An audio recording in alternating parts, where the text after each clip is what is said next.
স্বাভাবিক বন্ধুরা, আপনারা জানেন আমাদের মাতৃতুল্য নেত্রী 1988 সাল থেকে শুরু করে আজ পর্যন্ত বাংলাদেশের গণতন্ত্রের জন্য যিনি সর্বোচ্চ ত্যাগ স্বীকার করেছেন, সেই গণতন্ত্রের জননী দেশনেত্রী খালেদা জিয়া মৃত্যুর সূচনা হচ্ছেন। আমরা আজকের এই সমাবেশ থেকে আপনাদের কাছে এবং দেশবাসীর কাছে এই মহান নেত্রীর জন্য, তার সুস্থতার জন্য দোয়া কামনা করছি। স্বাভাবিক বন্ধুরা, নেত্রী 1989 সালের হিসেবে শহীদ রাষ্ট্রপতি জিয়াউর রহমানের মর্মান্তিক হত্যাকাণ্ডের পরে দুনিয়া দিন সন্তান নিয়ে তিনি সাধারণ জীবনযাপন করতেছিলেন। কিন্তু 1982 সালে বাংলাদেশ সালের অবৈধ রাষ্ট্রক্ষমতার মধ্য দিয়ে বাংলাদেশ জাতীয়তাবাদী দল এবং বাংলাদেশের জনগণ যে নবীন সংকটের মধ্যে পতিত হয়, তখন দেশবাসীর আহ্বানে এবং বাংলাদেশ জাতীয়তাবাদী দলের প্রত্যেকটি নেতা কর্মী অনুরোধ রক্ষা করতে গিয়ে তিনি বাংলাদেশের রাজনীতিতে জাতীয়তাবাদী দলের নেতৃত্ব গ্রহণ করেছিলেন।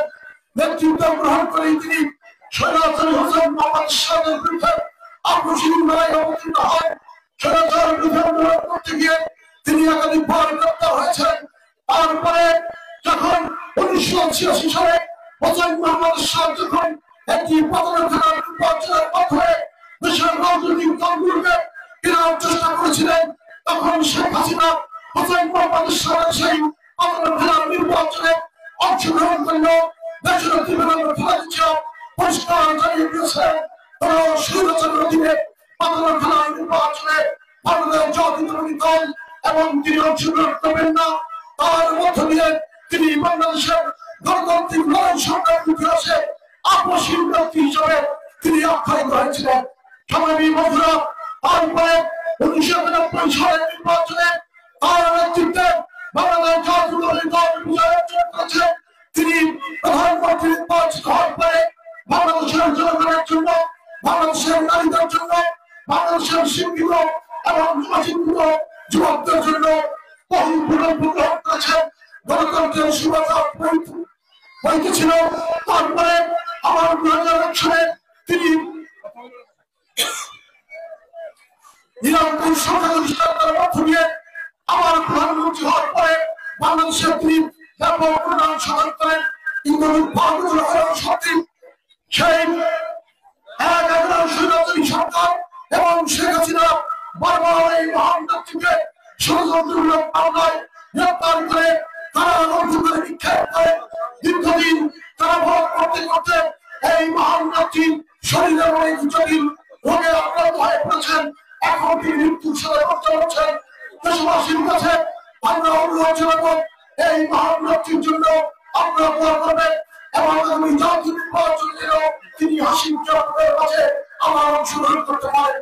স্বাভাবিক বন্ধুরা,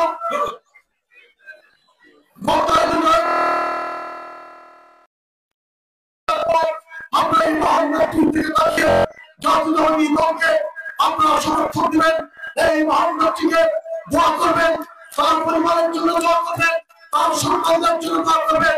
ইতিমধ্যে দুনিয়ার সন্তানকে এই গণতান্ত্রিক লড়াইয়ে হারিয়েছে, আর সন্তান এখনো নির্বাচিত উদযাপন করছেন। আমরা আশা করি মহান নেত্রী সুস্থ হবেন। বাংলাদেশ জাতীয়তাবাদী দলের ভারপ্রাপ্ত চেয়ারম্যান জনাব তারেক রহমান দেশে ফিরে আসবেন এবং আগামী জাতীয় নির্বাচনে এই জামাত নিরপেক্ষ নির্বাচনের মধ্য দিয়ে বাংলাদেশ জাতীয়তাবাদী দল বাংলাদেশ পরিচালনার দায়িত্ব পাবে এবং বাংলাদেশের পাশাপাশি এই জাতীয় কাশ্মীর উন্নয়ন হবে। আমরা সাধারণ মানুষ সুশাসন পাবো, ন্যায় বিচার পাবো, উন্নয়ন পাবো এবং এই নির্বাচন দিনে আমরা বাংলাদেশ জাতীয়তাবাদী দলের এমপি পাবো। সেই প্রত্যাশা রেখে আগামী জাতীয় নির্বাচনে প্রত্যেকটি নেতা কর্মীকে ইসলাম কঠিন নির্বাচনের মধ্য দিয়ে দলের প্রার্থীর পক্ষে ঐক্যবদ্ধ থাকার আহ্বান জানিয়ে এবং বিজয় হওয়া পর্যন্ত সকল ঐক্যবদ্ধ থাকার আহ্বান জানিয়ে মহান নেত্রীর জন্য আবারও দোয়া কামনা করে আজকে আমরা জানাচ্ছি আল্লাহ হাফেজ। বাংলাদেশ জিন্দাবাদ। শহীদ রাষ্ট্রপতি জিয়াউর রহমান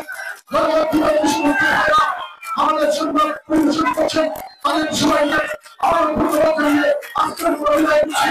শহীদ রাষ্ট্রপতি জিয়াউর রহমান